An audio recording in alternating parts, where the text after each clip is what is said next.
उपासक को चाहिए मर भले चाहे जाए, लेकिन कभी किसी के आगे हाथ ना फैलावे। जिसको भगवत प्राप्ति करनी, भिक्षान्न के सिवा। भिक्षा के लिए लिखा, भूख लगेगो मांग खाऊंगो, गिनो न सांझ सवेरो, ब्रजवासिन के भूख टूक और घर घर छाछ महेरो, ऐसो कब करी हो मन मेरो। इसके लिए तो आदेश है कि आप 5 घरों से जाकर अपने उदर का पोषण करने के लिए अन्न, अगर वो पैसा देता है तो उस समय नहीं लेना चाहिए। जैसे हम भिक्षा मांगने गए और किसी ने 50 रुपए निकाले, बाबा रोटी तो ना है, 50 रुपए कुछ खा ले। नहीं, हम रुपया लेने नहीं आए, रोटी हो तो दो, नहीं राधे श्याम चल दिए।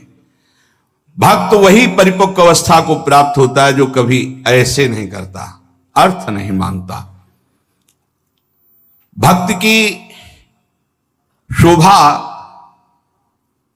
उसकी भक्ति है, ना कि धन वैभव कीर्ति, ये उसकी शोभा नहीं। ये तो जो जानते ही नहीं कि भक्ति किसे कहते, परमार्थ किसे कहते ना, आप आश्चर्य मानोगे। उनके पास खुद पता नहीं कि मेरे पास कितना पैसा है, कितना पैसा है, ऐश्वर्य है, ये भक्ति का परिचय होता है क्या? भक्ति की शोभा भगवत प्रियता से है। ये लौकिक कीर्ति, लौकिक निर्माण, लौकिक संपत्ति से भक्ति की महिमा नहीं। अरे भाई 4 आश्रम है, 40 आश्रम है, 100 आश्रम, इससे नहीं है, स्थिति से है।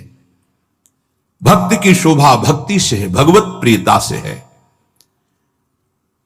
जब ऐसी भक्ति आती है तो भगवान उस भक्त के हाथ का खिलौना बन जाते हैं। भगवान उस भक्त के हाथ का खिलौना बन जाते हैं। रहे सर्वत्र एक समान, पर निज भक्तों के लिए छोटा है भगवान। भगवान अपने भक्तों के लिए सबसे छोटे बन जाते हैं और जैसा वो चाहता है भगवान वैसे खेलते हैं। भक्त 3 प्रकार के होते हैं, एक होते सकाम, एक होते निष्काम और एक होते प्रेमी। सकाम भक्त जो भगवान की आराधना लौकिक पारलौकिक भोगों की प्राप्ति के लिए करते हैं। ज्यादा मिठास नहीं इसमें मिठास नहीं होती। सकाम भक्ति में बड़ा कड़ुआपन लगता है जब वृंदावन की भूमि से देखे। अपने बेटे को जब भोजन पवाते हो तब क्या कामना होती है तुम्हारे अंदर? बेटा पाले और स्वस्थ रहे। लेकिन जब भगवान को भोग लगाने के पहले ही सोचते हो हे बिहारी जो अगर ये काम मेरा बन गया तो तुम्हें भोग लगा देंगे। अखिल कोटि ब्रह्मांड के स्वामी तुम्हारे भोग के भूखे बैठे हैं। सौभाग्य है कि तुम्हारा भोग लगाने का भाव आ रहा है। अपने बेटे जैसा प्रभु को नहीं पवा सकते क्या? कोई भी मां अपने बेटे को पवाती है, उससे पूछो तुम्हारी क्या कामना है? कहीं पागल हो, मेरा बेटा कामना क्या है? वो अच्छे से दूध पी ले, खा पी ले और खेले, यही वो खाए पिए, उसका घर है, मेरा बेटा है। क्या भगवान के द्वारा दी हुई सारी सामग्री तुम्हारे पास नहीं? क्या तुम श्री भगवान के अंश नहीं हो? क्या अपने प्रीतम प्रभु को ऐसे भोग लगाया जाता है, तय करके भोग लगाया जाता है? क्या आप अपने बेटे को, अपने पति को, अपने प्रियजनों को, अपने संबंधियों को ऐसा ही भोग लगाते हो? नहीं, कोई कामना नहीं होती और दुलार करके परोस परोस के पवाते हो कि जितना अधिक पाले मेरा बेटा अच्छा है।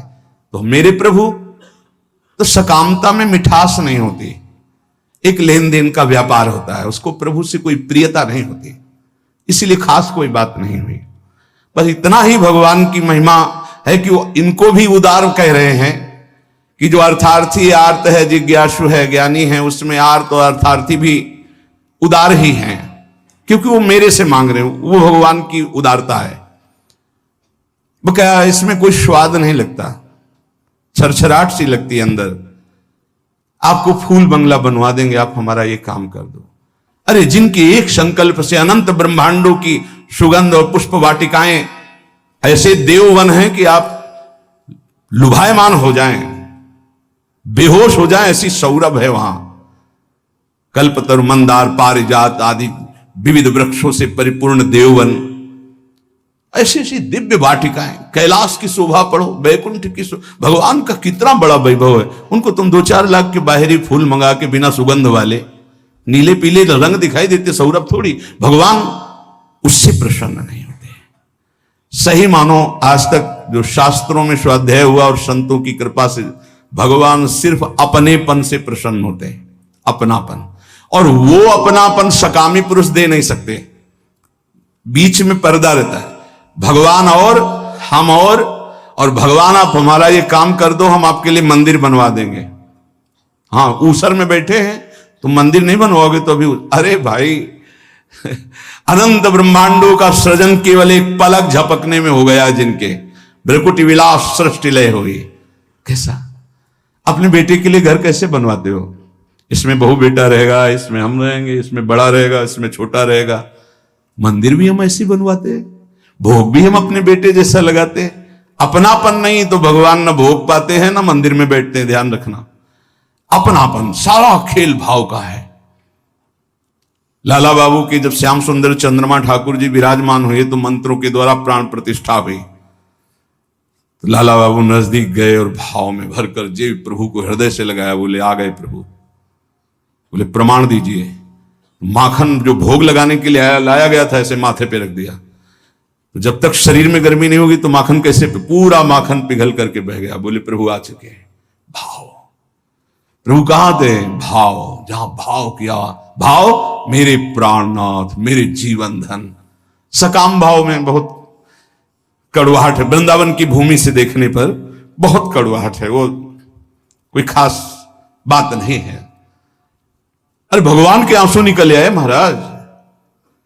जब करदम जी ने 10,000 वर्ष तपस्या की और श्री भगवान प्रकट हुए, भगवान ने कहा मैं तुम्हारी तपस्या से बहुत प्रभावित हूं, वरम ब्रूहि, वरदान मांगो। तो उनका पत्नी चाहिए, तो आंसू निकल पड़े कि मेरी प्राप्ति में, मेरे दर्शन का फल है।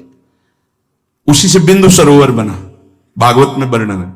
तब अपनी तरफ से करुणा वरुणालय प्रभु ने कहा कि मैं तुम्हारा पुत्र होकर आऊंगा, और कपिल भगवान के रूप में आए और उपदेश करके परम कल्याण किया करदम जी का।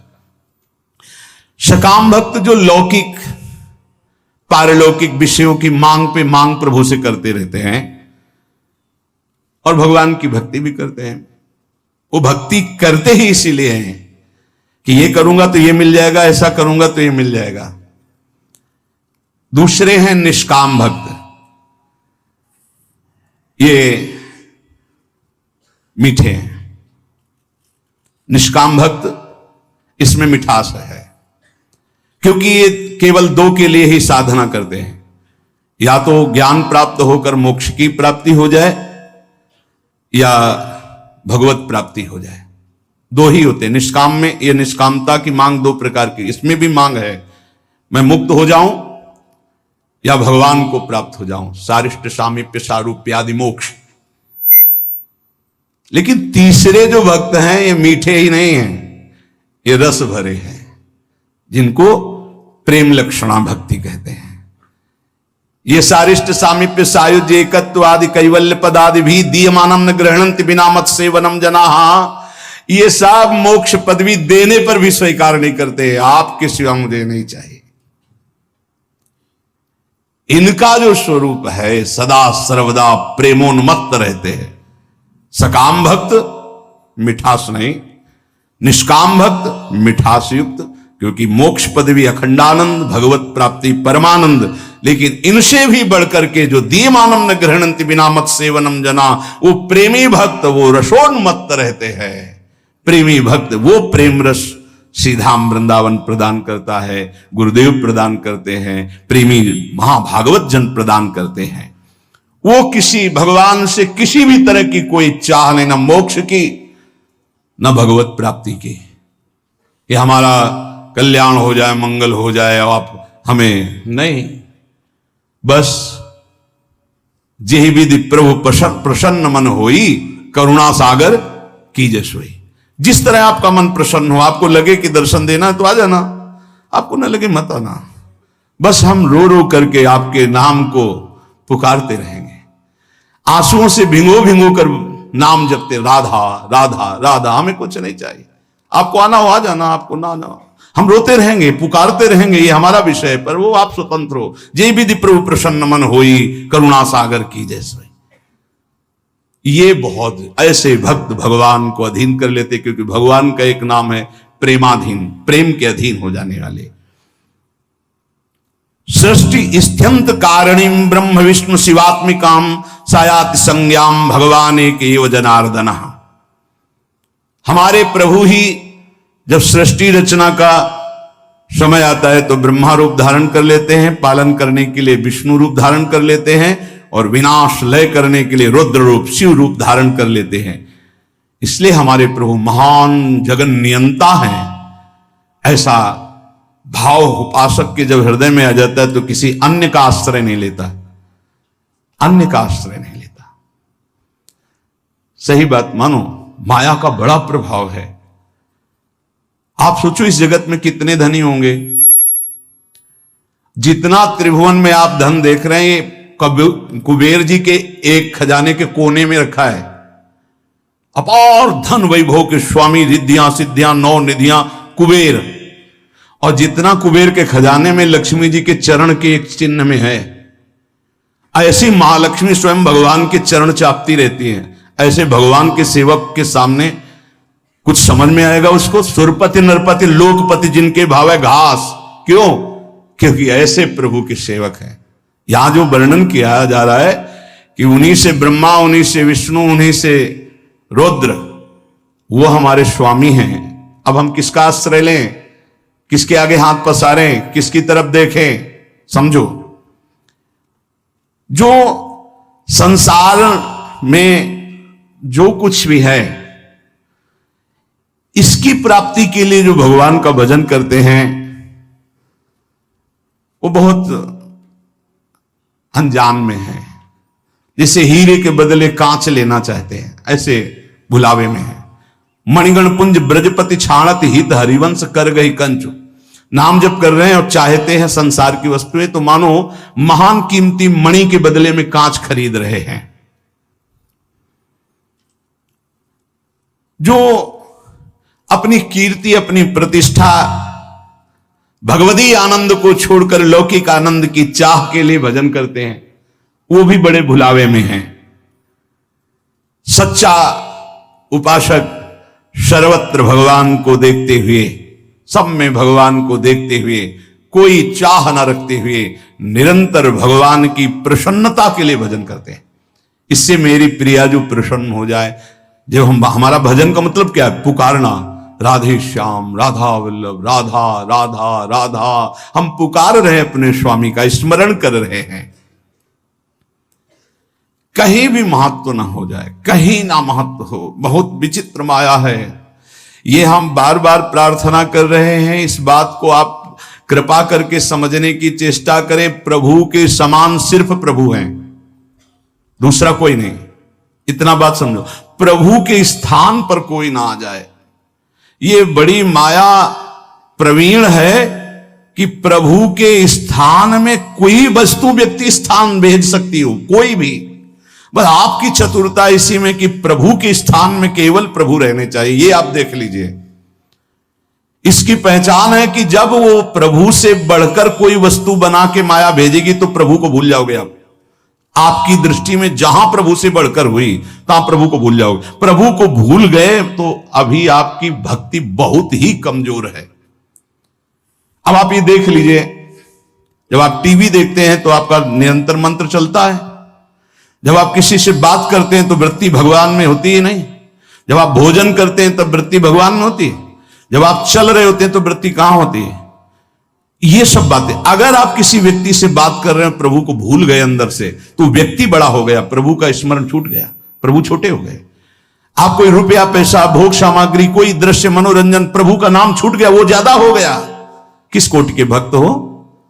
माया के एक प्रापंचिक विषय में इतनी सामर्थ्य आ गई को भगवान को भुलवा दिया, तो तुम्हारी निष्ठा कहां रही, तुम्हारा चिंतन कहां रहा? जरा इस कसौटी पे कसो अपने को, इस कसौटी पे देखो।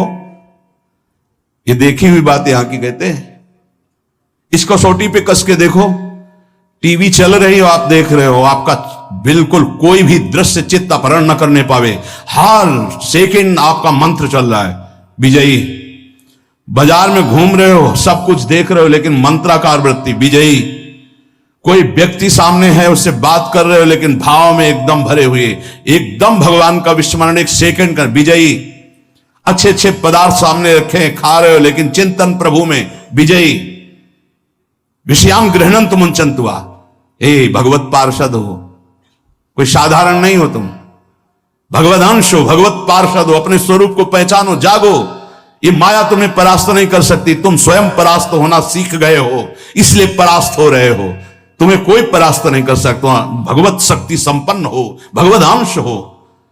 हमारी बात को समझना, यहां कितना छोटा स्वरूप भगवान का बना लिया गया कि खान पान की थोड़ी सामग्री भगवान को भुलवा सकती।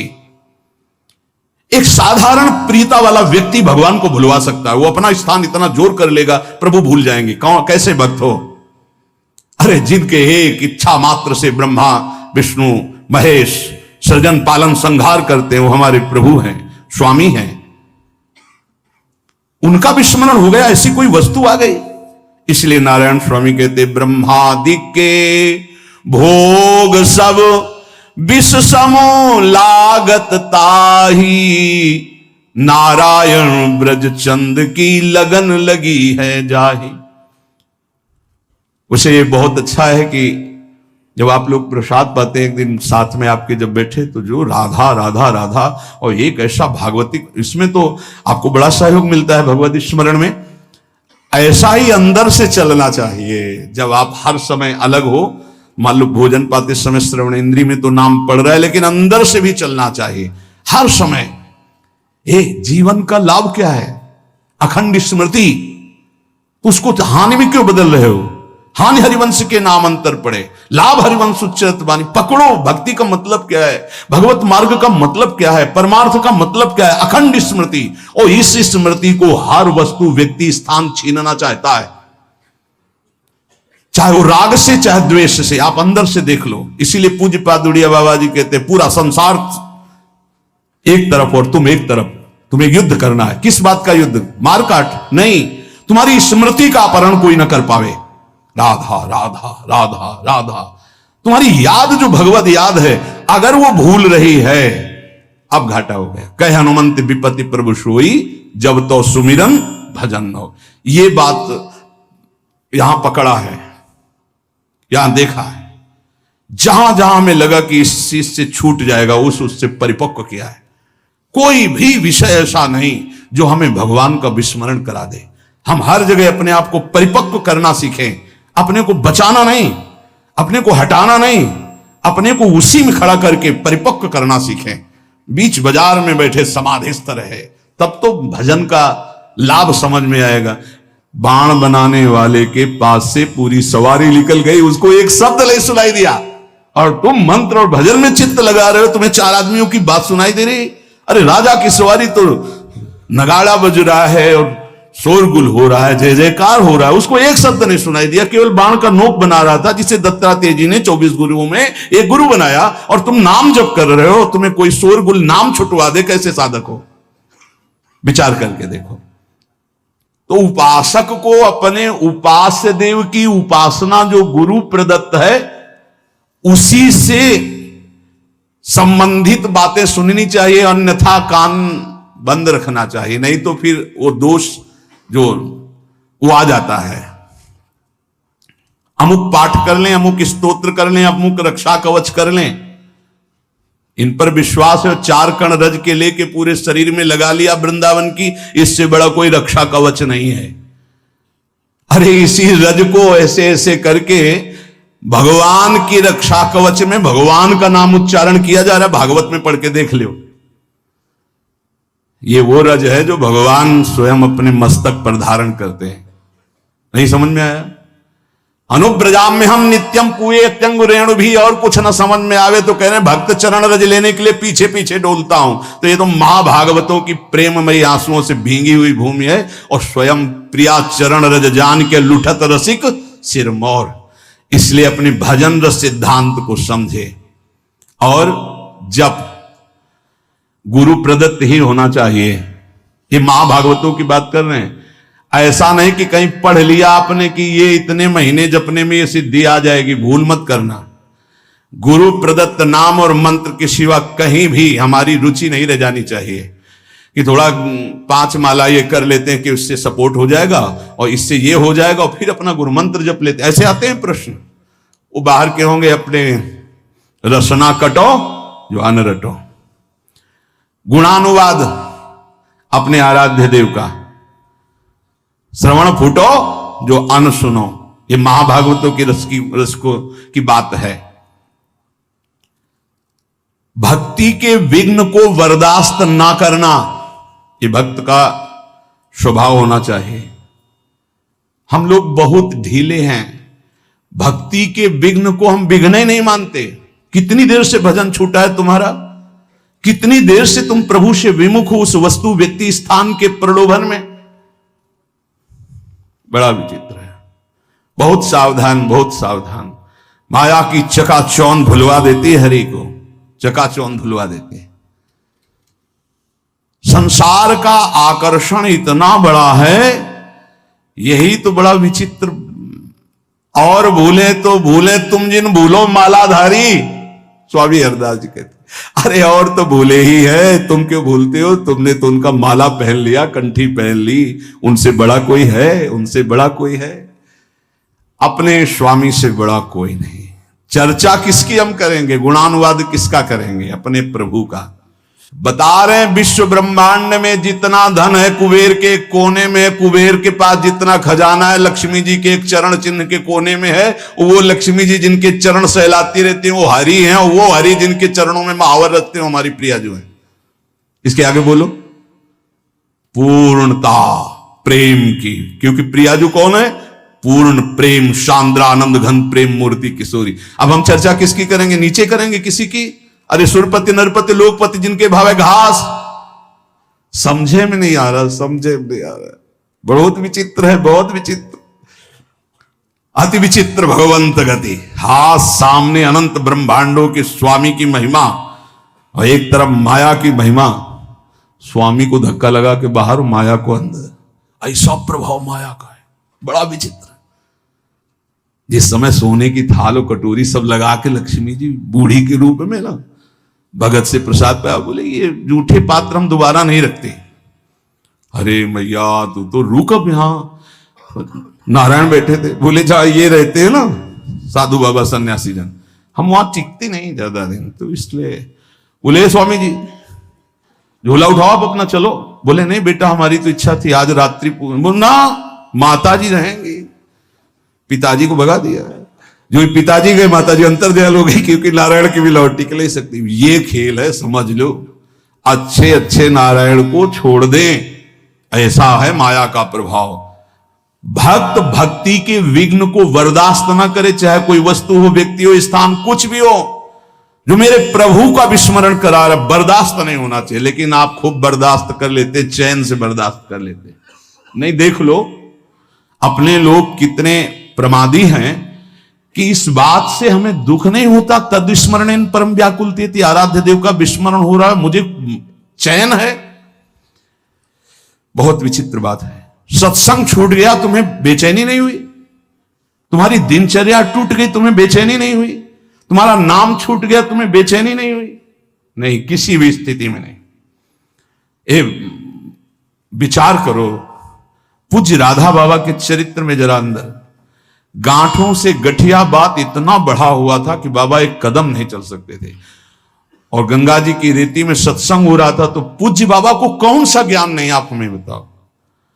वो प्रार्थना कर रहे थे जो उनकी सेवा में थे कि मुझे वहां तक पहुंचा दो। बोले थक गया हूं, मेरी सामर्थ्य नहीं। बोले पहुंचा दीजिए। बोले चले जाओ ना। बड़ी चूक हो जाती है, जानते हो।